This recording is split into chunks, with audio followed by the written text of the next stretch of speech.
நம்ம இன்றைக்கி திருச்சி சோனா மீனாவுக்கு தான் வந்திருக்கோம். ஏன்னு கேட்டிங்களா, வேறு எதுக்கு, நம்ம தளபதியோட கோட் படத்தை பார்க்கத்தான். படத்தில் நிறையா பேர் கேமியோ சூப்பராக இருந்துச்சு. டைட்டில் கார்டு பற்றி சொல்ல வேணும், தெரிக்க விட்டாங்க, நீங்களே பாருங்கள்.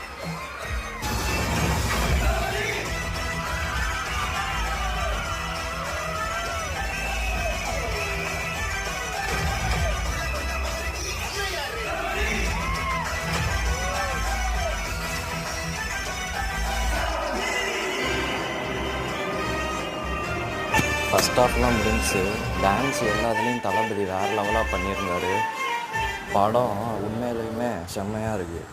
செகண்ட் ஹாஃபில் எதிர்பார்க்காத அளவுக்கு ட்விஸ்ட் வச்சாங்க. பயங்கரமாக இருக்குது. ஒரு நல்ல ஃபேமிலி என்டர்டைன்மெண்ட். நீங்களும் உங்கள் ஃப்ரெண்ட்ஸ் ஃபேமிலியோடு வந்து பார்த்துட்டு போங்க. எங்கள்கிட்ட கேட்டிங்கன்னா படம் ரொம்ப சூப்பராக இருக்குது. Full satisfied.